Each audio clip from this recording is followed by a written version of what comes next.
それでは今日は、7話目の解説をやっていきます。7話目として、一旦譜面が終わったので、次はここ土踏まず。土踏まずの解説ですが、土踏まずはもうちょっとこの底の仮面の底球、ここも合わせて作って譜面幅を2センチを保とうとすれば、やっぱりこういう形の方が理想になってくるのかなと思いますね。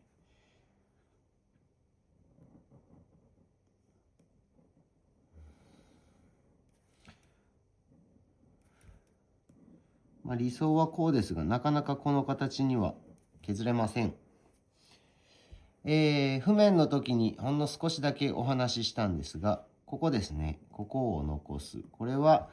底小部に土踏まずを作らない。つまり底小、かかとの部分にもちゃんと付従する譜面があるんですよという話ですね。これを意識して今日は作っていきます。なかなかこういう形は理想ですが、これは作れないので、私たちは、基本この半月型に土踏まずを近づけていってあげようと思います。ここをできるだけ張らせる。ここを張らして広く作ってあげることによって、この形に、理想とする形におそらく近づいてくるのではないかと思います。それでは実践入ってみましょう。はい、それでは、さっき説明したような土踏まずの半月切り、これをやっていきたいと思います。土踏まずを作るときに、大事だったのはここ、譜面の底小、ここを残すっていうこと。この場合ないので残せないですけど、あるものと仮定してこう作っていきます。こっちもこの辺はなくなっちゃってますけど、あるものと仮定してここから入れます。はい、やっていきます。この時に注意するのは、最大 OK 部の半分を意識することによって、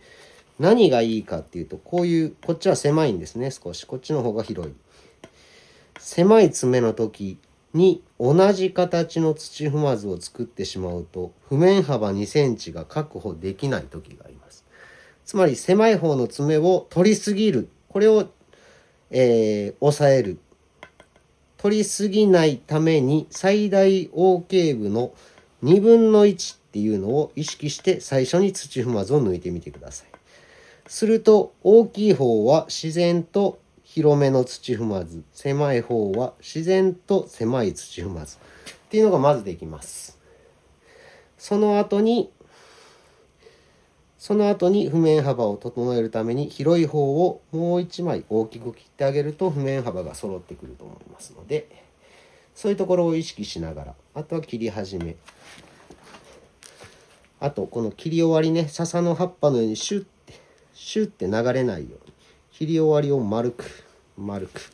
これを意識してやっていこうと思います。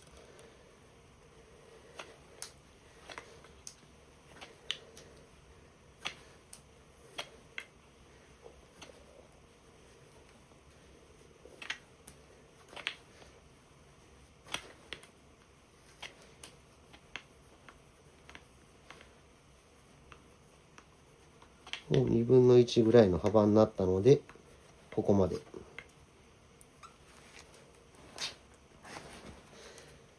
上を広く、最後をできるだけ丸めて、こっちは鎌の刃先を使いながらしっかり広げる、しっかり支える。この段差を作ってあげた方がさらに抜きやすくなります。広く、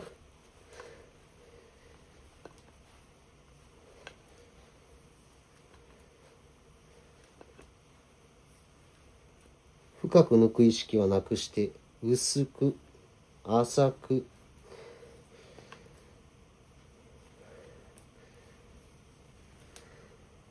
ここ最後の返しを流さない、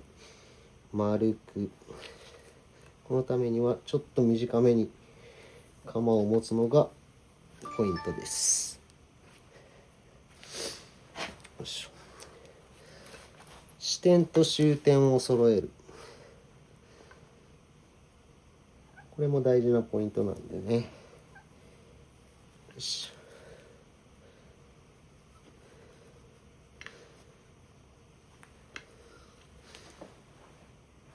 こうやって土踏まずを作っていってやってもらうと、どっちもが綺麗に、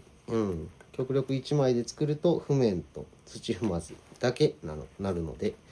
綺麗になっていきます。よし、はい。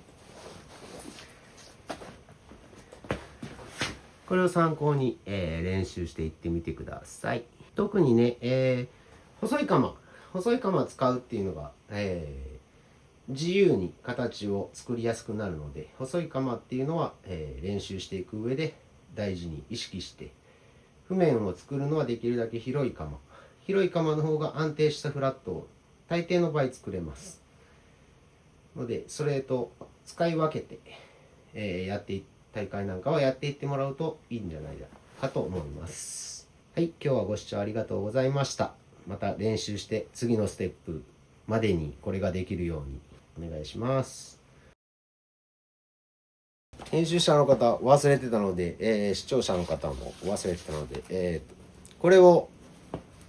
牛の呼吸2の方半月切りと呼んでます。いや、呼んでくださいでは今日は牛の呼吸2の方半月切りの練習でした。はい、よろしくお願いします。次の動画来るまでにまた何日かあるので、